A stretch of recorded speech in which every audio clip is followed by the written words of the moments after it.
Bismillahirrahmanirrahim. Bisa semuanya hafal Quran, satulah di antara mereka arahkan kepada penghafal-penghafal Quran supaya menjadi syafaat dan wasilah yang kelak akan mengangkat derajat orang tuanya dan akan memakaikan jubah yang sangat indah dan akan membahagiakan orang tuanya pada hari kiamat.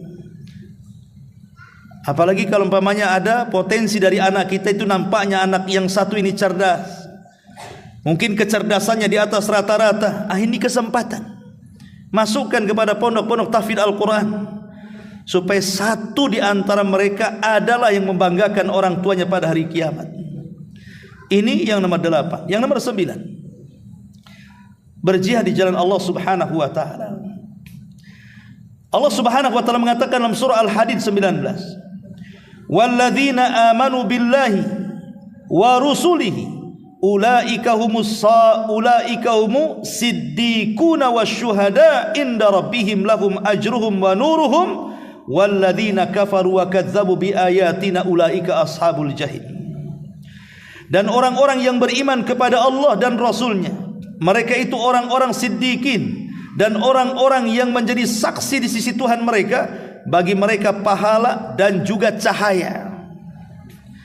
Maksud syuhada, saksi di sini artinya asy-syuhada alladzina qutilu fi sabilillah. Kata Imam At-Tabari, maksudnya syuhada di sini orang-orang yang menjadi saksi, mereka adalah orang-orang yang terbunuh di jalan Allah alias mati syahid.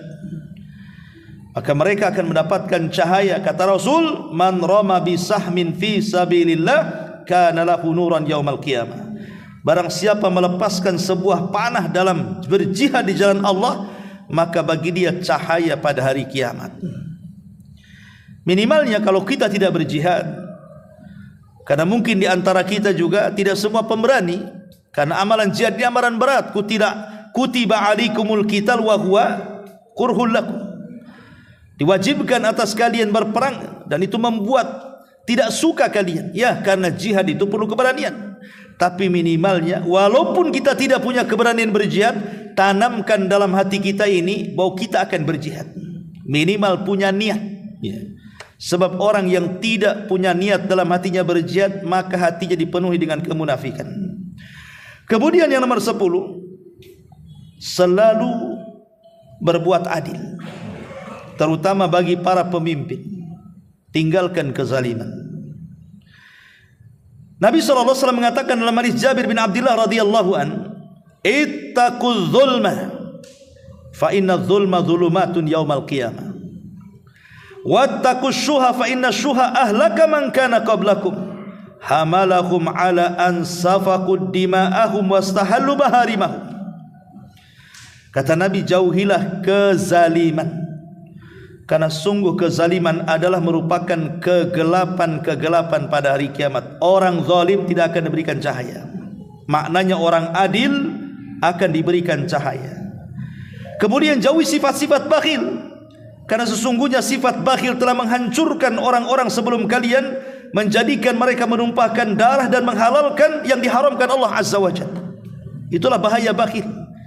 Gara-gara bakhil itu orang saling sikat-sikut, bunuh sana bunuh sini, bahkan tak jarang menghalalkan yang diharamkan Allah subhanahu wa ta'ala.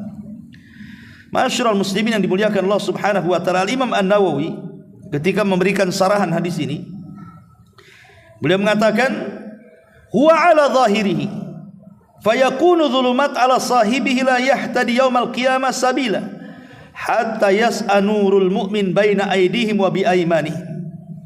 Kata Imam Nawawi rahimahullahu ta'ala, beliau menukilkan perkataan Qadiyat, maksudnya hadis ini dibawa kepada zahirnya, gelap ya gelap maksudnya, maka ia akan kena kegelapan untuk pelakunya, tidak akan mendapatkan petunjuk jalan pada hari kiamat. Na'udzubillah. Artinya orang-orang yang zalim itu betul-betul akan mendapatkan kegelapan, dan khususnya tentu para pemimpin, ya, karena kezaliman yang paling banyak itu biasanya dikonsumsi para pemimpin. Kenapa demikian? Karena kekuasaan di tangannya. Dia bisa dengan kekuasaan itu melakukan kezaliman di mana-mana. Kemudian yang nomor 11, bagi yang haji tentunya, menunaikan haji saat melempar jumrah. Nabi mengatakan, "Idza ramaital jimara kana lahu nuran yaumal qiyamah." Jika kamu melempar batu-batu jumrah, baik jumrah wusta atau aqabah atau sughra, maka niscaya bagimu cahaya pada hari kiamat. Kemudian juga yang nomor 12, menggundur rambut ketika tahalul haji. Nabi SAW mengatakan, "Wa idza halaqa ra'sahu falahu bikulli sya'ratin saqatat min ra'sihi nurun yaumal qiyamah."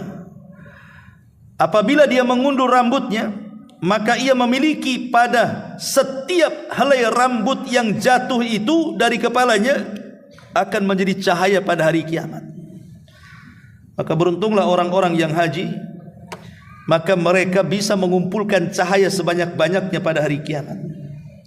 Kemudian yang nomor 13, orang-orang yang menuntut ilmu syar'i seperti anda-anda ini, datang ke majelis ilmu kemudian duduk mendengarkan kajian. Dari hadis Abu Hurairah radhiyallahu anhu, Rasul mengatakan, "Man salaka tariqan yaltamisu fihi ilma sahhalallahu bihi tariqan ilal jannah." Barang siapa yang menempuh jalan mencari ilmu syar'i, ilmu agama, Allah akan mudahkan baginya ke dalam sorga. Kata para ulama, dimudahkan di situ artinya kelak pada hari kiamat akan dimudahkan dengan diberikan banyak cahaya. Orang kalau berjalan di atas cahaya akan mudah, tapi orang berjalan di atas kegelapan, macam mana dia akan sampai? Maka orang-orang yang duduk di majelis ilmu, belajar agama, maka itu sebab terbesar akan mendapatkan cahaya baik dalam kuburannya ataupun setelah kematiannya kelak pada hari kiamat. Ma'asyiral muslimin yang dimuliakan Allah Azza wa Jalla, makanya Imam Syafi'i rahimahullahu taala, beliau mengatakan ada seseorang yang bijak menulis surat kepada seseorang yang bijaksana. "Ya akhi, qad utita ilman." Wahai saudaraku, kamu sudah diberikan ilmu, maka janganlah kemudian ilmu itu kau gelapkan dengan dosa. Artinya bahwa, kata Imam Syafi'i rahimahullahu ta'ala, kalau Allah sudah berikan pengetahuan, janganlah pengetahuan yang merupakan cahaya itu kau gelapkan dengan dosa. Makanya kata Imam Syafi'i ketika beliau mengadu soal kurangnya hafalan kepada waki gurunya, "Syakautu ila waki su'a hifdin fa arsyadani bi antarkil ma'asi wa'lam bi annal ilma nurun wa nurullah la yuhda lil asi." Kata Imam Syafi'i, aku mengadu kepada guruku Waki soal buruknya hafalanku. Kata Imam Waki, maka dia memberikan saran agar aku meninggalkan maksiat, karena ilmu adalah cahaya dan cahaya itu tidak mungkin masuk ke hati-hati ahli maksiat, kata Syafi'i rahimahullahu ta'ala. Maka orang yang menuntut ilmu juga salah satu sebab mendapatkan banyak cahaya. Kemudian yang nomor 14, seseorang yang mencintai karena Allah subhanahu wa ta'ala. Dia bukan keluarga kita, dia bukan saudara kita, bukan sekandung, bukan seibu, bukan siapa-siapa. Dia bukan siapa-siapa kita, tetapi kita senantiasa baik dengan dia lillahi, karena Allah. Jadi mencintai saudaranya karena Allah, bukan karena faktor ekonomi, bukan karena faktor dunia, tidak, lillahi ta'ala, karena Allah. Dijelaskan dalam sebuah hadis, Nabi mengatakan, "Ya ayyuhan nas, isma'u wa'qilu wa'lamu." Wahai manusia, dengarkan, pahami dan ketahuilah, anna lillahi ibadan laisu bi anbiya wala syuhada yaghbituhumul anbiya wa syuhada ala majalisihim wa qurbihi minallah. Kata Nabi SAW, ketahuilah bahwa Allah itu mempunyai hamba-hamba. Mereka bukan nabi, mereka bukan orang-orang yang mati syahid, yang menjadikan duduk dan dekat mereka dari Allah subhanahu wa ta'ala. Faja'a rajul minal a'rab, tiba-tiba ada Arab Badui datang, min qasiyatin nasi wa alwa biyadihi ila Nabi sallallahu alaihi wasallam. Lalu datang seorang Arab pedalaman dari orang biasa, dan ia menunjukkan tangannya kepada Rasul lalu berkata, "Ya Nabi Allah, nasun minan nas laisu bi anbiya wala syuhada yaghbituhumul anbiya wasyuhada ala majalisihim wa qurbihim min Allah. An'athum lana ya Rasulullah, atau sifhum lana ya Rasulullah, atau fassirhum lana ya Rasulullah." Maka orang ini mengatakan, Rasul, kok ada orang yang bukan nabi, bukan syuhada, tetapi nabi dan para syuhada sangat cemburu dengan orang ini karena kedekatan dia dengan Allah Subhanahu wa taala. Bisa enggak kau sifatkan siapa mereka? Maka Nabi sallallahu alaihi wasallam mengatakan, "Hum nasun min afna'in nas wa tawazi al-qabaili lam tasil bainahum arhamun mutaqaribatun tahabu fillah wa tasafau yada'u Allahu lahum yawmal qiyamah manabira min nur fayujlisuhum 'alaiha fayaj'alu wujuhahum nuran wa thiyabahum nuran yafza'un nasu yawmal qiyamah wa la yafza'una wa hum awliya'ullah alladzi la khaufun 'alaihim wa lahum yahzanun." Apa kata Nabi sallallahu alaihi wasallam? Mereka adalah manusia dari berbagai macam dan campuran dari beberapa kabilah, tidak tersambung di antara mereka hubungan pertalian kerabat ataupun kekeluargaan. Mereka saling mencintai karena Allah dan mereka saling mensucikan. Maka Allah akan meletakkan bagi mereka pada hari kiamat mimbar-mimbar dari cahaya. Maka mereka akan duduk di atas mimbar bercahaya itu, lalu Allah menjadikan wajah-wajah mereka bercahaya pula, pakaian-pakaian mereka bercahaya pula. Ketika manusia tersentak pada hari kiamat, mereka tidak tersentak. Mereka adalah wali-wali Allah yang tidak ada rasa takut di hati-hati mereka dan tidak ada kekhawatiran. Subhanallah, ya. Jadi Allah Subhanahu wa taala akan meletakkan satu mimbar di bawah arsy. Mimbar itu penuh dengan cahaya. Semua menginginkan di atas mimbar itu mereka duduk, termasuk para nabi, termasuk para syuhada. Tapi tiba-tiba kemudian ada orang-orang yang duduk di situ, mereka bukan para nabi, mereka bukan para syuhada. Bahkan para nabi dan syuhada cemburu, kenapa orang itu bisa duduk di situ? Tiba-tiba setelah duduk, wajah-wajah mereka ikut bercahaya, pakaian-pakaian mereka ikut bercahaya. Ketika ditanya, Rasul, siapa orang yang memiliki tempat yang tinggi kelak pada hari kiamat yang penuh dengan cahaya itu? Maka Rasul SAW mengatakan, mereka adalah orang-orang yang senantiasa menanamkan kecintaan kepada orang lain, padahal orang itu bukan kerabatnya, bukan keluarganya, bukan siapa-siapa. Dia cinta karena Allah dan benci karena Allah Subhanahu wa taala.